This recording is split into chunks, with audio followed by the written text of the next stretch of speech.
time here real quick. We're going to take some time real quick to talk about haves, needs, and wants. What do you guys have as a group? How can we help, right? Do you have a deal? Do you have a specific need? You looking for a vendor, a contractor, a lender? So now is the time to go ahead and speak up. Y'all can unmute if you'd like for this part.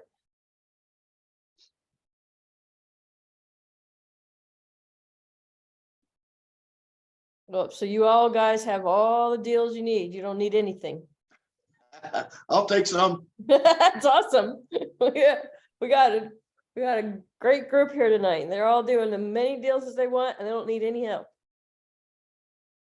All right, I have a need. I'll speak up. I have a house on the market. If anyone wants to buy a house in downtown Durham, the address is 408 Canal Street.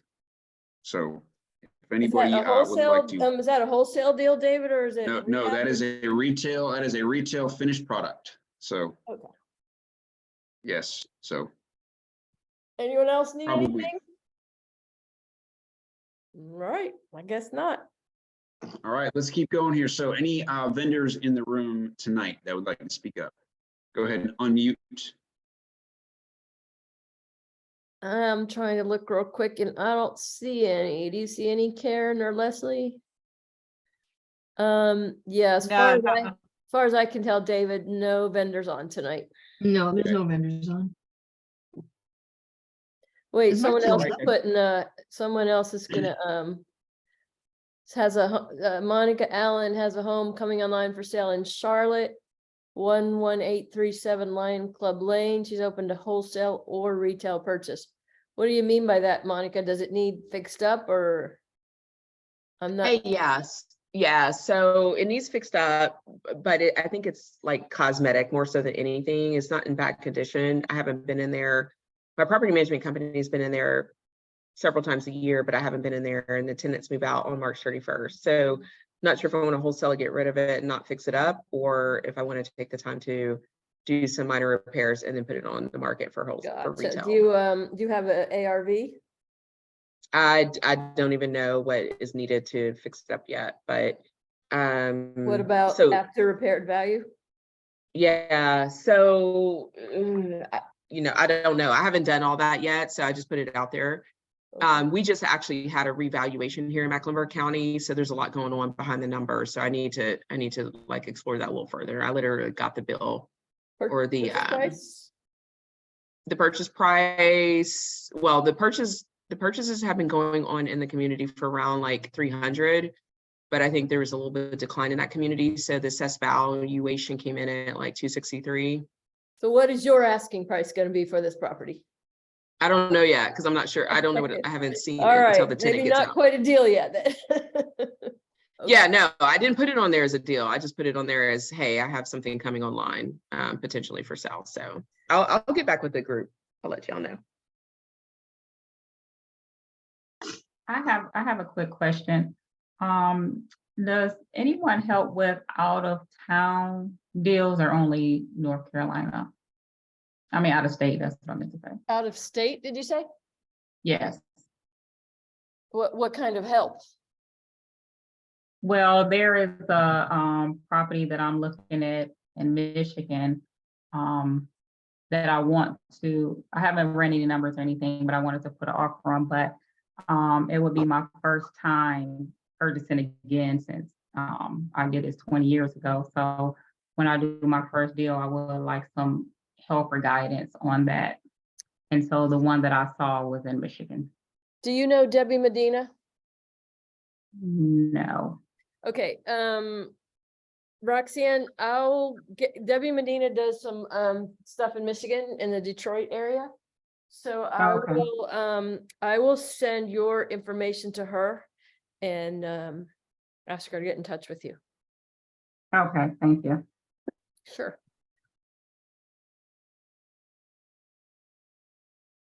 All right, let's keep going unless there's anyone else that's got anything. So.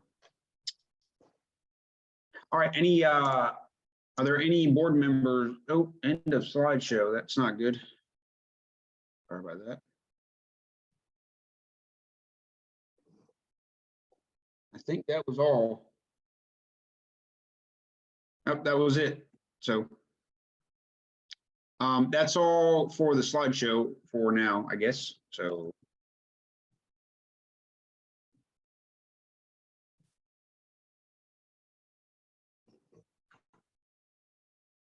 all right, so any vendors, sorry, any board members in the room right now that'd like to speak up or say anything before we turn it over to David, our speaker tonight? I'm good. All good, excellent. All right, so let's go ahead and get into our speaker tonight. So we are fortunate to have tonight David Turner. He's a vice president of Bank Financial. And he will be talking to us about commercial lending. He's also going to talk a little about the current state of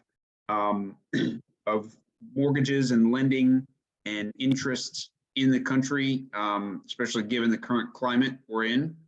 So I'm going to turn it over to David. And what we'll do as well, if you have questions, go ahead and put them in the chat, and then at some point periodically, we will maybe take a few breaks throughout, or maybe just wait until the end, depending on kind of how David's going, and we will read the questions out. So go ahead and just hold off for now, but put them in the chat, and we will acknowledge them and get to them towards the end. So. Thank you, David, so much for that introduction, and thanks, Charles, for having me here. And especially thank you for having me here after the Fed announced rates, so that you guys wouldn't be asking me what I thought, because nobody ever really knows what the Fed's going to do. But we'll talk more about what the Fed did later. So I started out in commercial real estate in development in Charlotte with the Paragon Group and DMI, doing mixed use properties and anchored retail. I leased, I managed, I built out space, did site selection for anchored shopping centers, did pro formas. It was always interesting when I was doing an office. You know, they say about office, you put in millions of dollars, and then 5 years later, your tenant moves out and you put in millions of dollars more. I remember going in these spaces that I built, and there's this beautiful bookcase that I built for the CEO. You know, this is a favor. And now we got to rip all this stuff out. So from there, I went up to New York City, where I spent the next 20 years working in finance and investments with ING Barings, CW Capital, CIBC, Lehman Brothers. I was there early with Lehman Brothers when we created CMBS, and it was a great ride. We did mezz, we did equity, we did all types of things. I left Lehman and became a partner in a real estate investment company. We did syndications. It was one of my biggest clients. So I left Lehman and became a client of Lehman, which is a great thing to do. And we bought about 4 or 5 million square feet of retail. It's now a REIT. Came down to Charlotte about 5 years ago, joined Mark's Millichap, where I was a mortgage banker and broker. And did all types of financings, hotels, self-storage, mobile home parks, retail. And then about a year ago, I joined Bank Financial. So I've been a borrower, a lender, a broker. So I've sort of done it all. But at Bank Financial, that's where I'm at now. But I'd say I'm not really a banker. I'm more of a deal person. And what I really do is I seek to solve problems for people, find solutions. And I use financing structures, and knowledge to do that. So we'll talk more about banking in a little bit. I want to talk about the Fed. Yes, the Fed did increase interest rates by 25 basis points today. And the prognosis is highly likely we'll get another couple of hikes, 25, and then they'll probably cool it. Jerome Powell did say that it would be bumpy, but he mentioned that it would provide depositor protection pretty broadly today. At the same time, Treasury Secretary Janet Yellen was in front of the Senate, and she said, we're not going to provide broad deposit insurance protection. So the market's been whipsawed a little bit today. And small cap financials banks with a lot of deposits are getting really hit in the equities market. And that's because people are like, oh, I should take my deposits out and put them in the bigger banks if I cannot be protected. So what is the Fed really trying to do? Well, they're trying to slow the economy. Inflation is running at about 6%. And some economists think that the Fed funds rate needs to sort of, the terminal Fed funds rate needs to either match or be above that rate. That would be 6%. We think they're going to probably come up with, a couple more raises. I don't think they're going to go for the full Monty, the full max. And, what they want to do is slow the economy. And that means, there's going to be pain out there. And we know in our industry already, for residential realtors, slowed down dramatically. A lot of acquisition activity is off dramatically. Spoke to my friends at the ICSC today at Marcus. They're seeing, a big pullback. So in some parts of the economy, we're already feeling, a big slowdown. But then you go to South End in Charlotte, where I was last night for a reception, and there's cranes, there's construction. Raleigh Durham is booming. We probably have 200 people moving here a day to Charlotte. So at the end of the day, the Fed really wants to slow it down. Obviously, we want to keep the activity flowing, and we want, we'd love to have rates, lower sooner than later. Typically, it takes a year or two for this Fed fund increases to really impact the broader economy. Nobody ever really knows. Nobody knows anything. They act, and then they just sort of see what's going to happen. Which, if you think about it, last year the Fed was saying inflation was transitory. That was a big miss. If the Fed had started last year increasing rates, could have gone at a slower rate, and it would have been probably less painful. Waited a bit too late. And again, as I said, nobody really knows, but the Fed is really wanting to slow things down. So let's just take a break there before we start talking about banks. Does anybody have any questions? Dave, anything across the transit? See here, nothing in the chat right now. And we can circle back, by the way. Maybe a general question, David. It's something kind of I've wanted to sort of understand a little better for the group. Can you just very briefly, without going too deep into detail, could you kind of maybe summarize just in brief what the process is and how the Fed lends money to the bank and the process of, when the Fed sets their interest rate, how does that affect the bank? Just the general mechanism. So what they're doing is the only tool they have is Fed fund rate, which is the overnight rate. Correct. So you're a bank and you need a couple $1 billion Right. to shore up your balance sheet. You call the Fed, say, I need a couple billion. And they say, okay, they send it to you. Well, it's going to be about 475 today. 2 years ago, it was about 0 to 0.25. It was about 25 basis points. What happens is once banks see that the overnight from the Fed is moving up, then banks like myself, we don't price our loans off treasuries. We go off what the Fed fund rate is, and then the Chicago Bank division and all types of things, plus the spread. So that's basically the only tool they have is the overnight rate. And we're probably going to go up.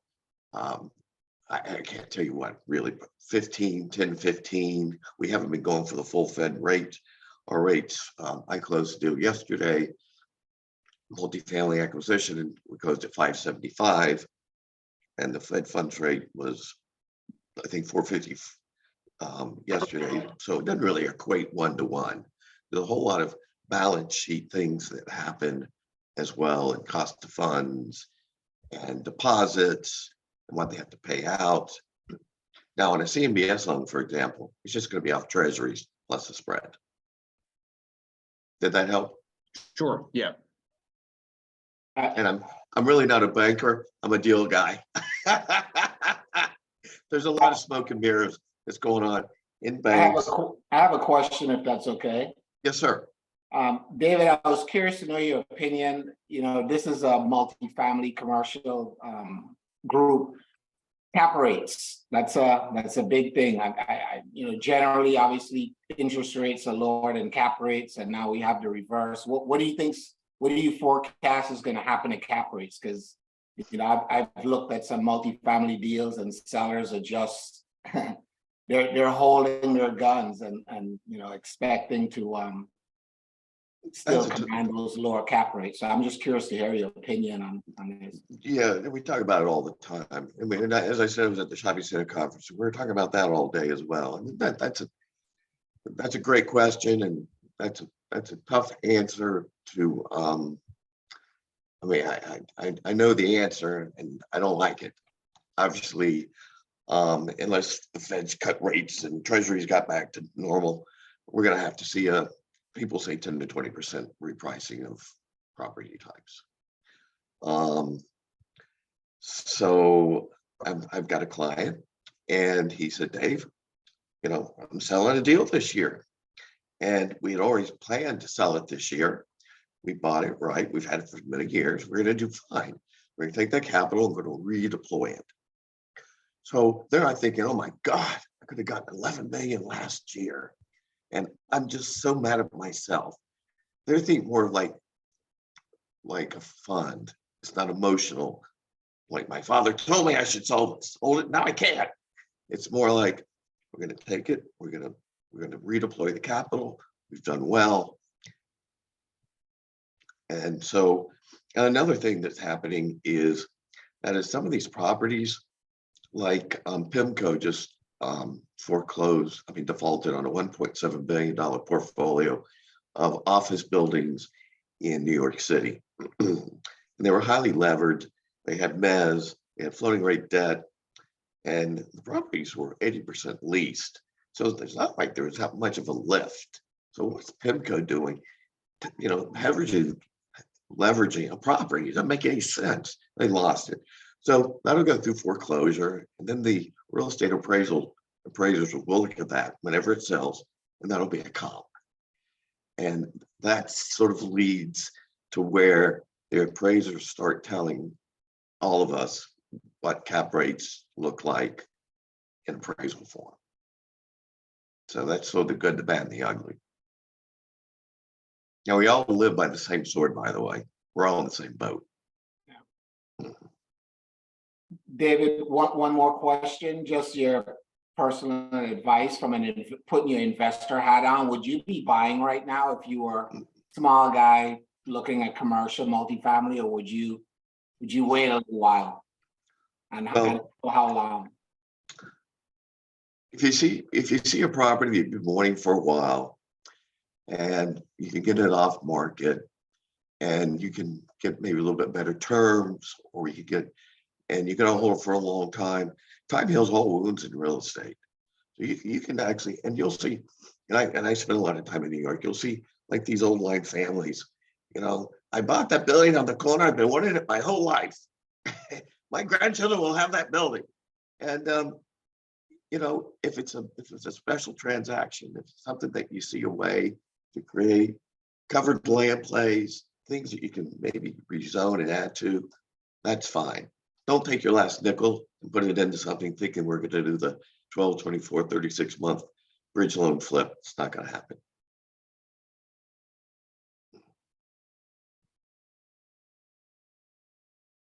Thank you.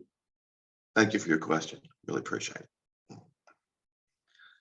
All right, so let's talk a little bit about the status of banking and finance. The status of banking and finance is really pretty good. Yeah, we had Silicon Valley fail because they were really long, a bunch of really safe government treasuries, and they had a lot of depositors that took their money out to get higher yields from somewhere else. They got crushed. They weren't invested in crypto. They weren't doing anything illegal, immoral. They just had a duration risk. They were very short on their cash, and they were very long on government treasuries. That as rates went up, the values plunged. They had to sell off a large amount at a loss, Depositors were sensing that, regulators were sensing that, they came in and they took over. It's sad. Now, as part of that, they were a real important tool for VC startups, fintech. I was with a guy today, the ICSC. He said they made a small investment in a fund that was going to do some fintech investing. And over the weekend, you know, the fund had the money, you know, $4 million in Silicon Valley Bank. Well, they've been taken care of. They're made whole. But as Janet Yellen said earlier, the Senate, we're not going to do that for everybody. And then of course the knee jerk is, well, I got to put my money in Chase because they're not going to let Chase go down, you know. But overall, banking's safe. A broker came up to me, a friend of mine, well, the investor, he said, Dave, I gave your name to a broker. He's got a banking problem. He's got a lender problem. I said, he doesn't have a lender problem. He's got a valuation problem. Cut the property price by 20%. You get that stuff done all day in CMBS. Get done it, and you know, banks like we are, credit unions. There's still plenty of capital out there. Lending funds, those CLO lending funds really aren't executing, and their prices have gone up dramatically. So I think overall that the health of the banks are very good. So we're just we're a regular bank. So we typically do 3, 5, 7, 10-year fixed rate deals. We'll go 30-year ammo on multifamily, no bank fee.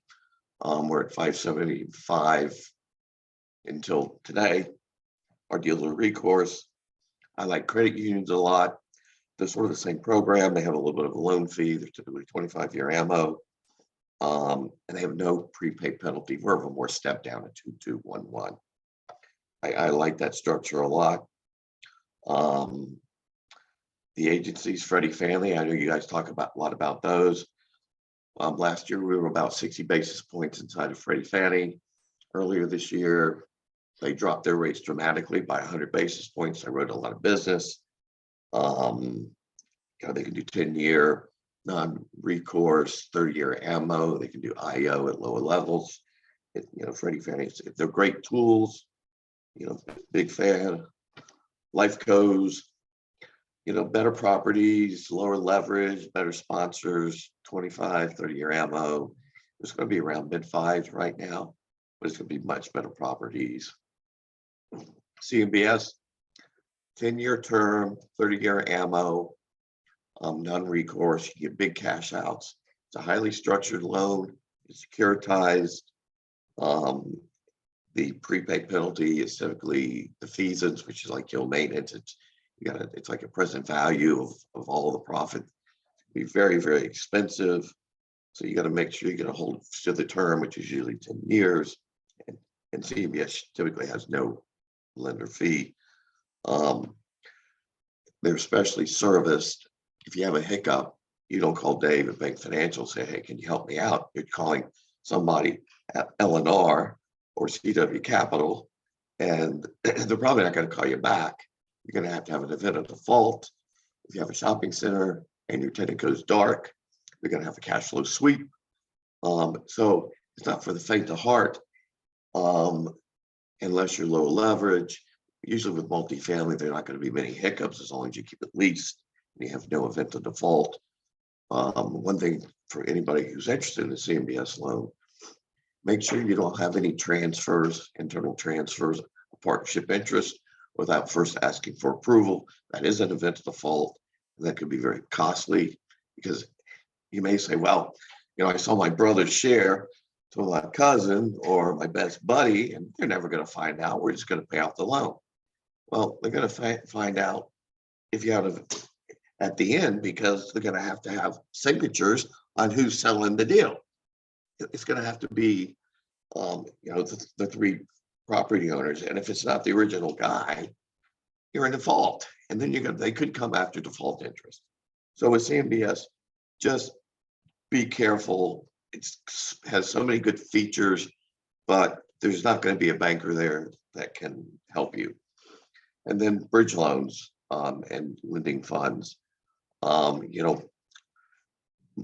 and if it's a fund and they're not doing a CLO execution, that can be a good route. They're probably going to be around 7 to 9%, higher leverage, non-recourse, 3+1+1. They're not going to give the leverage that you could have gotten last year. They're not going to take big lifts. They will fund, you know, they will advance on, you know, the rehab work and things like that as part of the capital stack. So they're IO, non-recourse, fuller leverage, and they'll fund on the capital stack. And then I just love equity. I love equity. And then, you know, we have, you know, family office equity, which, you know, old time families and you know, guys in the tech firm that make up a couple $2 billion. Friends and family syndication, you know, club deals. I think you guys do a lot of that. You probably know more than I. Full syndications is what we did when I was buying shopping centers. We'd have 10 to 30 investors. They were all LPs, all silent. They had no, you know, rights. We totally controlled the deal. And those were friends.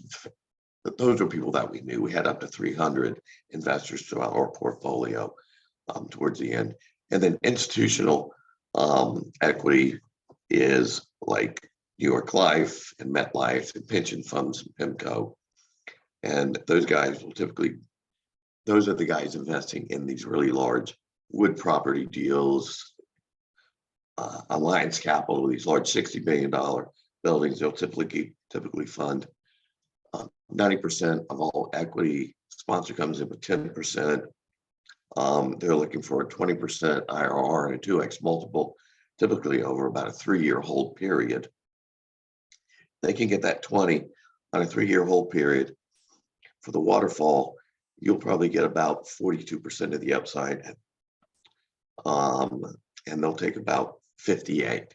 If the deal takes 5 years to sell just because of a bad market or something, they're going to end up at mid-teens returns, and that's really going to cut into your promote, and you may not make. You're not going to get. You probably get like 15% at that stage of the game. But if you've got an opportunity to do a large transaction, and you can't just stoke a check or raise capital for $30 million, you know, institutional equity is a great way to go. It's a great way to do several transactions at once. And I worked on some of that stuff. It's always exciting. It's a lot of fun. And, you know, you're able to deal with, and they're like a backstop as well. As long as you're playing by the game, by the rules. And if you have a hiccup, you have a cost overrun, they're there for you. If you're doing a construction deal and you syndicated the transaction, and all of a sudden we're in this type of environment, and you know you need to raise it on $1 million, you call in investors, and they're like, well, you know, my crypto just burned out. You know, I had my money in a bank, it's evaporated. I'm getting divorced. My money took off. My wife took, you know. So clubbing those deals when you may have shortfalls can be very, very advantageous. So before we talk about property types, any questions on finance?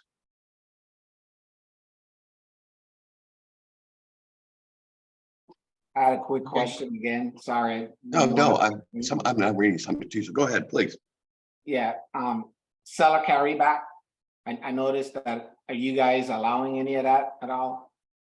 Well, you mean, so if you're buying a property, so you're saying like 20% or something? Yeah, Like 50%. they're gonna hold 20% paper. So we'd have to structure that like pref equity, where we would get a first lien, and if there was a default, they couldn't put, like if you defaulted, they could step in your shoes with our approval, but you couldn't put the property in default or bankruptcy or something like that. They could not. So it's like a Just like a simple second lien, it's just like they would It's like a just soft second. It's like a soft, yeah, soft. You know, your rights of default are basically you sort of, you can step in, but we have rights of approval. Yeah, And that, and a lot of guys aren't gonna like that, who are gonna be getting in the back seat to us. And we're the benign bank. We're not Fortress, which is a fund. We're gonna elbow everybody out of the way just for fun. You know, we don't want any litigation or defaults or any, we just want everything just to continue just working like it's supposed to. I do have a question, David, in the chat here. I'm going to read it for you. All right. If a multifamily property was bought with lower interest rate 2 to 3 years ago, thinking at that time they will refinance it later, 3 years later, but the buyer didn't expect the interest rate to go higher, what are the options for refinancing if they were planning to do it now 3 years ago? Or do they stick with what they already have and wait until the interest rates come down? And kind of what are the risks with that approach? This is the question. So first, what's your LTV today? Or really, it's going to be, what's your coverage? Am I going to get a 120, 125 cover? Or is it going to be, is the deal going to cover? Because remember, when they did this loan before, I'm just assuming that people were getting as large a loan as they could. And would advance, if it's a bridge loan, it's probably interest only. And they probably advanced the rehab work. So, I mean, if it underwrote, if the loans come and due, and it's not CMBS or a bridge or lending fund, you can go back and see if you get an extension. They may or may not want that. If they want you out and you got to refi, then you got to refi. If you can stick with your older rate, maybe you can do a reset. You can go to the market and see what other lenders are quoting. Go back to your bank if it's a bank, and see if they'll do a reset. Maybe they'll take you to market probably at the end of the day, but maybe you'll save some closing costs. And if your LTV is 100%, then I heard this 2 or 3 times today, the cash in refi. Now it's a painful thing. That means that you're going to have to come in with cash to get a new loan. You owe $5 million, and the property's worth $5 million. Then you may have to come in with $1 million for me to give you a $4 million loan. You got to pay off the old loan, and I know that's a horrible spot to be in.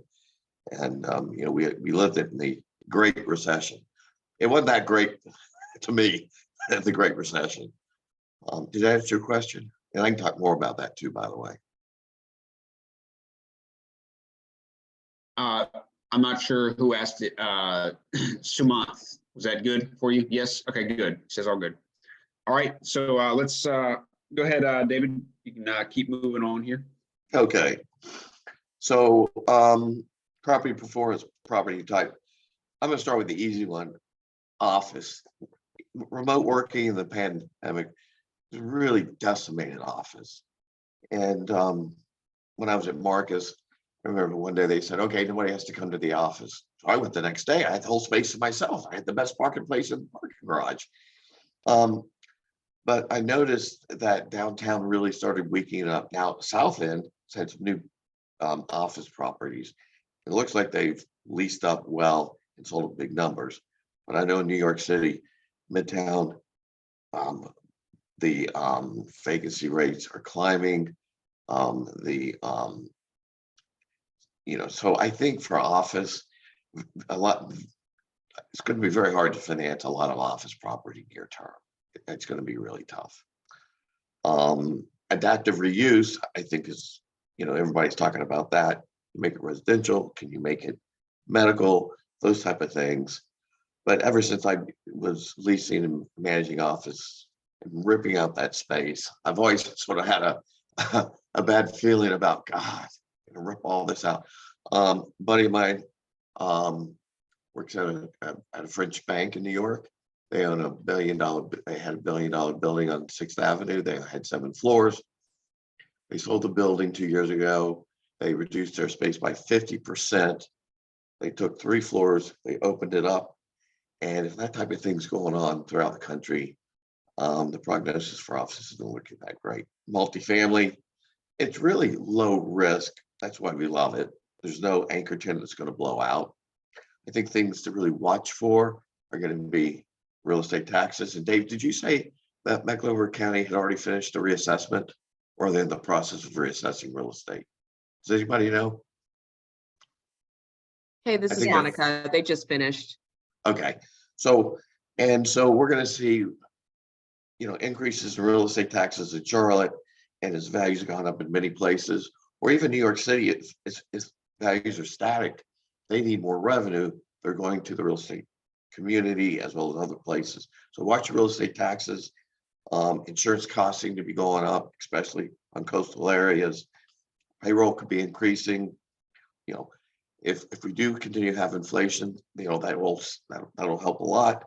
As I said before, time heals all wounds or all ills in real estate, especially multifamily, unlike a single tenant office. A single tenant retail building, it's like an amortizing asset. I think rental growth is going to be in Charlotte and Raleigh. I think it's going to sort of be relatively flat from what I saw on CoStar. So much coming online in South End, Noda, other parts of the South Charlotte. If you get 3 to 5%, which is what always was pretty good, I'd say you'd be in pretty good shape. Retail, I loved retail. I love the grocery anchored centers, especially after watching my tenants move out of office buildings. Right now, strong grocery anchored shopping centers are doing very well. At the ICSC, probably 20 to 30% of everybody was involved in doing quick service restaurant pads and service pads. So great demand for those in this region, Raleigh, Durham. But the ICSC overall was somewhat lighter. We're not seeing the big box development that we have in the past. Most of it's more leasing, pad sales, things like that. Obviously malls have been, especially the B's and C's have been in accelerated decline for some time. A malls seem to be holding up. There's some weaknesses in the department stores. I think they're going to try to do more internet sales. We did the Dick's stores over at South Park.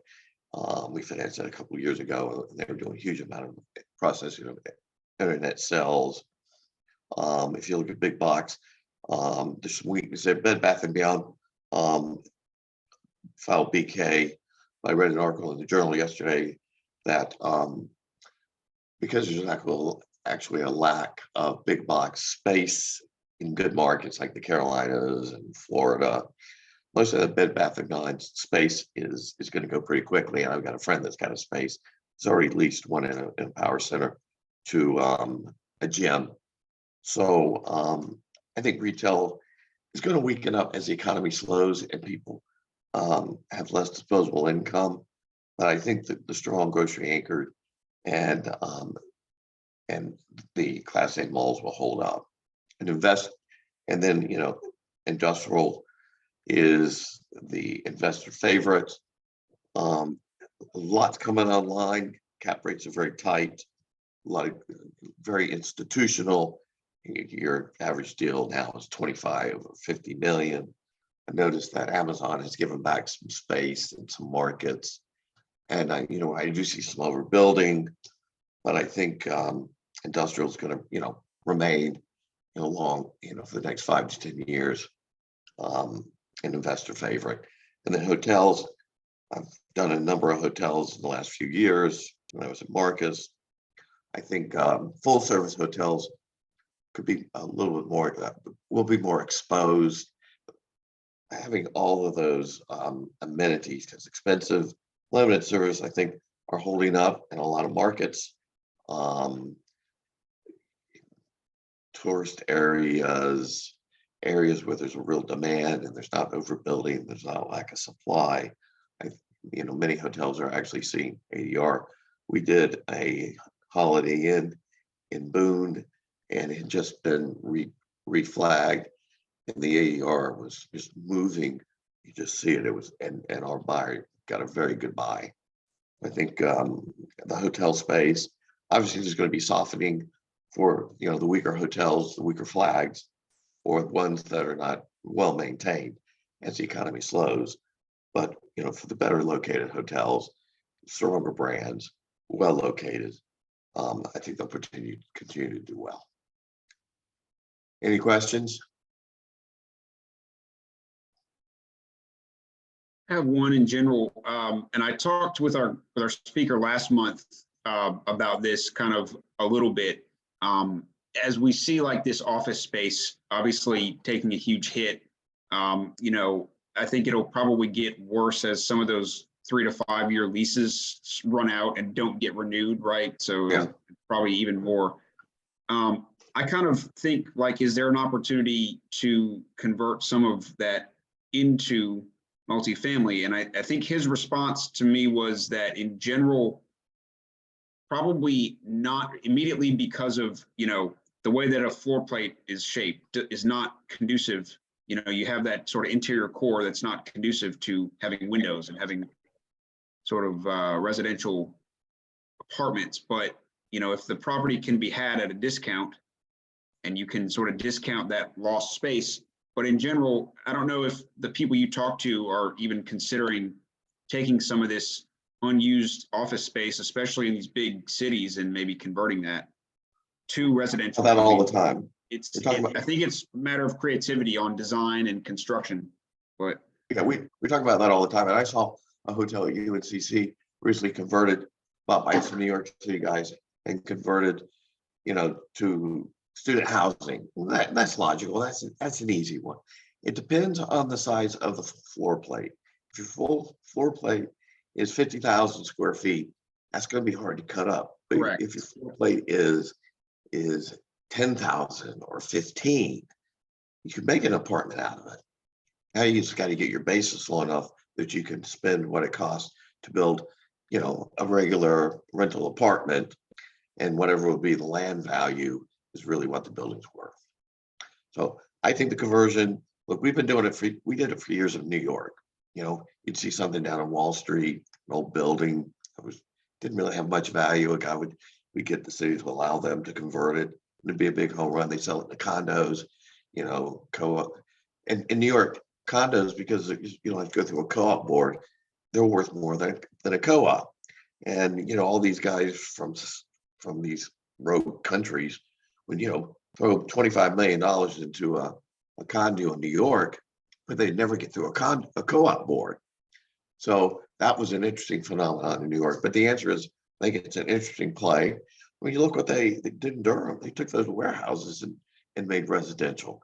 So it's a lot of cities are posturing to be able to allow that to happen. New York is already trying to posture to allow it to happen because they see it's coming, and they don't want to wait till the buildings are all dark. So it depends on the layout of the building, the floor plate. Just because you have an elevator and a core, all buildings do, so that's not really that big of an issue. thank you.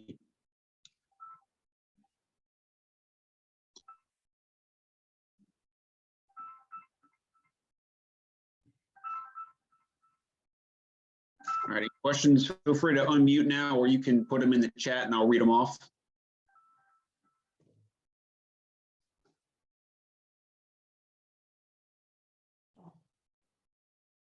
So how many people do we have online? We've got 35 total right now. So Okay. Okay, if you want to go ahead, I was just going to say, You go talked first. about, you threw a couple of sort of acronyms out there. Maybe you could sort of define briefly what they are. You talked about CMBS, loans, financing, and I guess ICSC. Can you kind of describe what those are, and just for the group? So, Yeah. CMBS is a commercial mortgage-backed security. okay, So that's a loan that they take that loan with another $500 billion. They put them into a pool, they Yep. securitize it, and they sell those bonds off. typically they're rated AAA all the way to down to single B. Single B is what they call the BPs, the junk Ps. And you have a master servicer like Wells, who just basically, takes the payments in and pays taxes and insurance. If the loan goes into default, the guy that bought the riskiest piece at the bottom is the special servicer. And he's going to work out the loan. You're going to talk to him. And he's the guy that could take the hit on the loan. So he's going to be looking as, what can he do to minimize his loss, to take the property back as quickly as possible, or to do something to help it if possible. They're not looking to just take back property, but if they see that a anchored shopping center lost its grocery store, you're in default. It's going to be a cash flow sweep right away. And if you lose a grocery store, the other tenants are going to start bailing out. That deal's probably going to go into receivership, which is, a slow, sad process. ICSC is the International Shopping Center Conference. And that's all retailers, retail investors, developers, builders, vendors. They have one in Charlotte every year. They have one in Vegas that has at the peak 50,000 people. I went every year for 20 years. It's a great group. And we at the show, set up meetings, talk to investors, I talk to sales brokers, just get the word out about what we're doing, seeking opportunities to do financings, the presentations. They have a floor on the convention floor. They have booths set up. The better capitalized investors, REITs, have big displays. It's a good show. It's a good show. Going to Vegas is unbelievable. There's 3 halls, each the size of a football field, and they're sort of stacked up. And if you're in like hall 1 and you got a meeting in hall 3, you got to run pretty far to get to that next meeting. It's pretty funny, exhausting. You don't want to stay up real late any night that you're running these floors in Vegas, but some guys do. Some guys and gals do. Cool. I have a question. Sure, go ahead. For example, if there's a smaller investor who has a portfolio of single family homes, it's a Yeah. multi-part question. And let's say, for example, the portfolio is worth 3.5 million and they owe about 1.1 million, maybe 13 to 15 properties. Is that a loan that your bank would make? Now they'd all have to be sort of in a pod, sort of like looking and feeling like a single family for rent community. But there are lenders out there that will do it. It's gonna be more expensive than just a conventional pricing, but you can probably get a cash out refi, maybe take that Right. capital and do something else with. So like if someone just wanted to get rid of all those 15 different mortgages and put them under a portfolio loan, there are lenders who do that, but not your bank. Is that what I'm understanding? Yeah, that's correct. Thank you. Yeah, we're a little bit of a bank, a little conservative, Gotcha. but I'm not a banker. I'm a deal guy. Yeah, I like that. Hey, David, I question, maybe I missed it. Did you, what's the feelings on storage? I know you talked about. I like self-storage. I did 2 construction loans for self-storage in Charlotte. I think we consider it, especially well located. If you're down in Waxhaw where there's so much land, you could easily build 2 or 3 all around you. If you had, there's one over on Park Road, which is a great location. You're probably not going to have another one on Park Road, right? But back in there at Abbey Place and all that around Park, they're building several thousand apartments. And, you know, these new apartments, rents are a little higher, to make it work, you know, per square foot. They're building a little smaller. It's like, so I'll just rent a self-storage. And if it's climate controlled, you know, it's like, oh, you know, I got these great books, they're just gonna mildew. So I'm a big fan, but it's easy to, some markets, it's easy to overbuild. Yeah, big fan. Now, you talked about obviously office space being on one side of the spectrum and industrial being on the opposite side as to what's- Unbelievable. where would you put storage in that?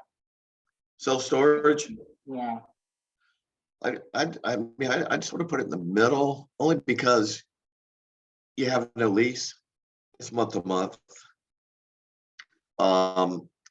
And, you know, you can overbuild in certain markets. But again, there's this 2-story climate control over on Park Road. I mean, I think it's bulletproof. I mean, that's why it's, you know, it's going to just do well for a long time, you know, forever, you know, long term. And there's I think there's still another 500 units, you know, coming in to that area on Abbey, before you get to, you know, Woodlawn. And they do townhomes just down Woodlawn and Scaly Bark. So that whole area is just getting more into, and Charlotte is allowing more and more density. You know, you're seeing across the street where I live, they took down an office building and they built 222 units.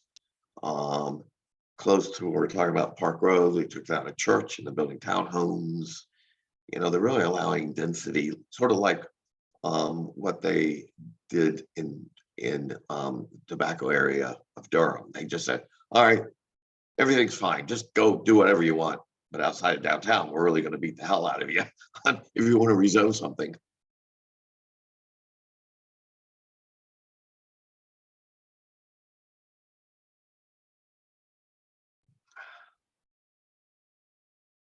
So so I'm gonna ask a question. So my kind of general interest area is sort of kind of new construction rent, you know, build to rent model. So I assume you've been involved in new construction, not just sort of acquisitions throughout your time. Well, since I've been at Bank Financial, all we've done is just stabilized Properties. apartments. Okay. But I think a guy told me the other day that he was going to build something in Statesville, and he said I'm a $1.44 a foot. Yeah. And that thing's been built in Statesville for 10 years, and that's because I think you can only get $1.10. At least when I looked at the deal. Yeah. For a couple guys who were there. Yeah. And they owned the land, and I said you got to get a yield to cost of about 150 basis points over your exit cap rate. So if your exit cap rate is 5, your yield to cost needs to be 6.5, 7. Yield to cost is essentially what's your NOI that you think you're going to get divided by your cost. And I asked this guy, so what's your yield to cost on your deal? I can only guess. He told me he's going to get $1.44, which I don't even think he can get. He said, well, I don't know. I'll have it in front of me.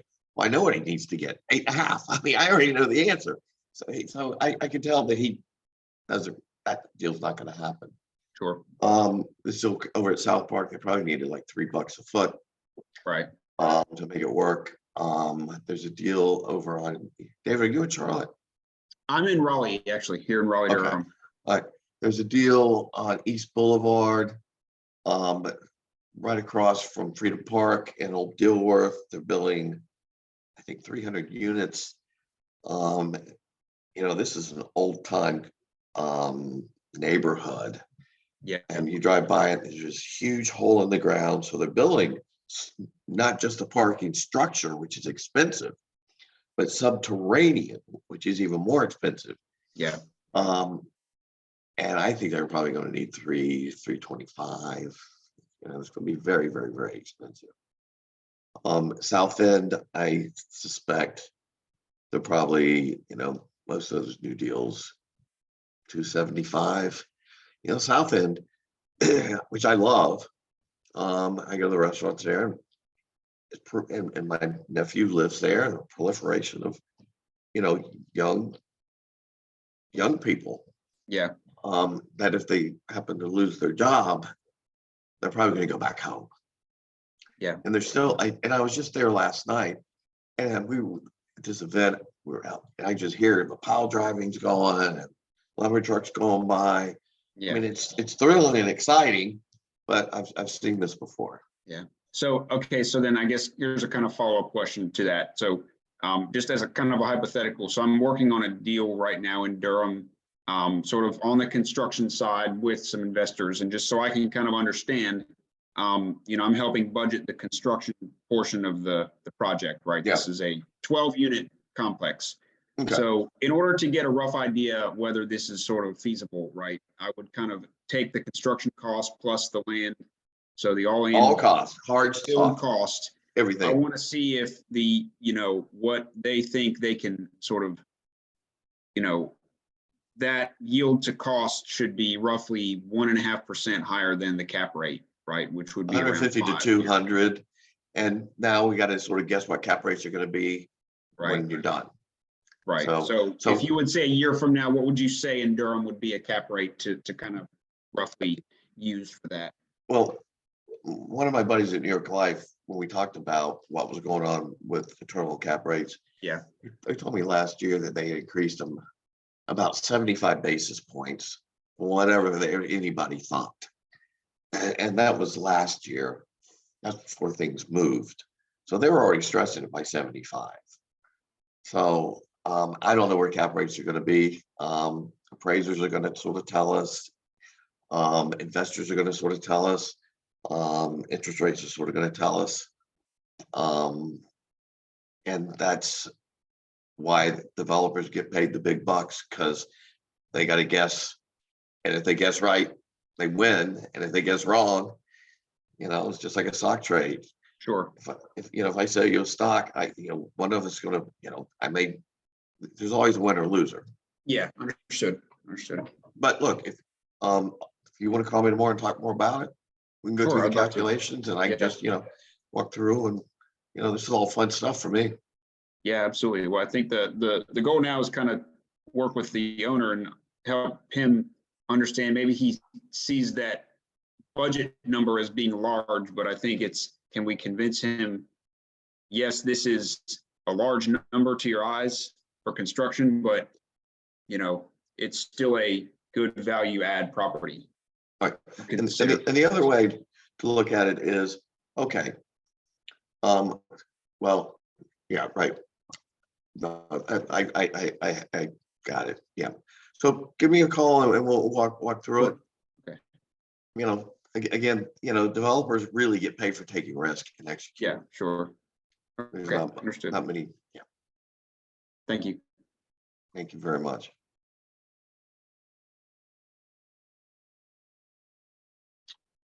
All right, see if there's any other questions here. Yep.